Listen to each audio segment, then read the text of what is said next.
को अपना बेटा बना लो।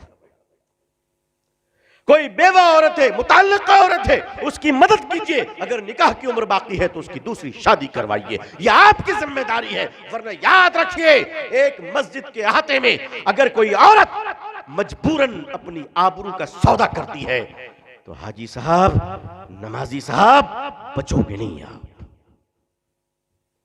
आप अपने कमरे को बंद कर तस्बीह हिला के बचोगे नहीं आप। अल्लाह ताला ने कौम पर जब आजाब भेजा तो फरिश्तों ने कहा, अल्लाह इस बस्ती में एक तेरा बंदा ऐसा है जो पलक झपकने के बराबर भी तेरी नाफरमानी नहीं किया, उस आबिद का क्या करूं। अल्लाह ने फरमाया, इस अजाब के साथ उसे भी पलट दे। कहा वो मेरा आबिद है, मैं उसे कयामत के दिन दे दूंगा। लेकिन इस वक्त वो मुजरिम है कि उसने खुद तो मुझे पाया, मेरे बंदों तक मुझे नहीं पहुंचाया। मस्जिद जिम्मेदारी ले इस बात की 160 का, और वो किफालत करे, वजीफा भेजे, ताकि किसी को भीख ना मांगना पड़े। हमारी कौम में एक गरीब आदमी अपनी बेटी की शादी के लिए अगर भीख मांगता है तो शर्म आनी चाहिए, हमें गैरत आनी चाहिए। हमने कलकत्ते में अपनी मस्जिद में पाबंदी लगा रखी है, कोई नहीं मांग सकता। जरूरतमंद है तो आप तफसील दीजिए, क्या है बताइए आप, इंशाअल्लाह आपकी शादी बेटी की करवाई जाएगी इंशाअल्लाह, और हो रही है अल्हम्दुलिल्लाह। अब आप चोचले बगाड़ेंगे कि यामा का मोटरसाइकिल चलाए तो माफ कीजिएगा, वो सब नहीं देंगे हम आपको, एक मुनासिब तरीके से। और अल्हम्दुलिल्लाह हमारे कलकत्ते की मस्जिद में चंद मालदारों ने मुझे कह रखा है, अल्लाह अल्लाह ताला उनके मालों में बरकत अता फरमाए, कोई भी तकाजा है आप हमें फोन कर दीजिए, हम भेज देंगे। अल्लाह का शुक्र है, अल्लाह उनको बरकत दे रहे। लेकिन भीख मांगने की इजाजत नहीं है मस्जिद में। अगर मस्जिद में कोई खड़ा होकर भीख मांग रहा है तो मस्जिद के सारे मुसल्लियों को गैरत आनी चाहिए कि हमारे रहते हुए हमारा भाई भीख मांग रहा है।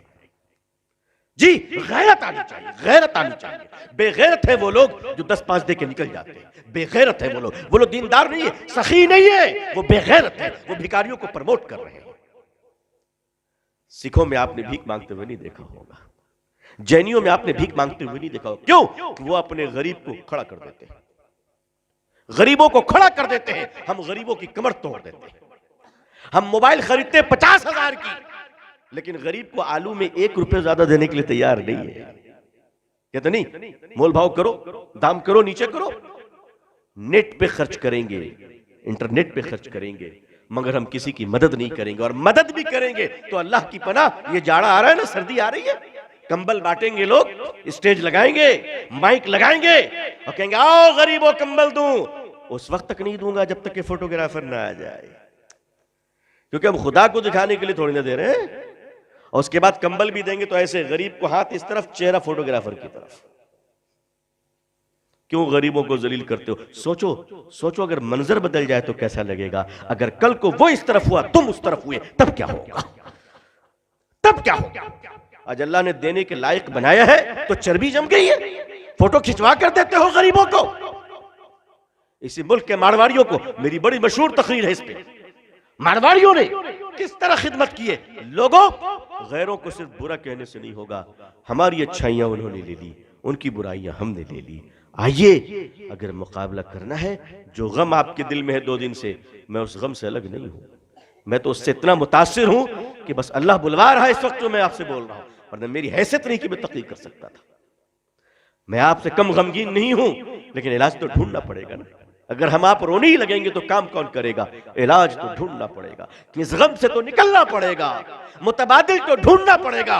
और वो मुतबादिल ये है कि मुसलमानों, जिस पार्टी में तुमको रहना है रहो, चमचागिरी बंद करो। तुमको जो पार्टी करना है करो, चमचागिरी मत करो। और ऐसे मुसलमानों से मुसलमानों बचो जो बाप के जनाजे में तो टोपी नहीं पहनता है, एमएलए की इफ्तार पार्टी में 3 हाथ की लंबी टोपी पहने खड़ा रहता है। ऐसे भिखारी मुसलमानों से बचो। इफ्तार पार्टियों का धंधा बंद कीजिए, इसने आपको रकाबी पकड़े फकीरों में तब्दील कर दिया है।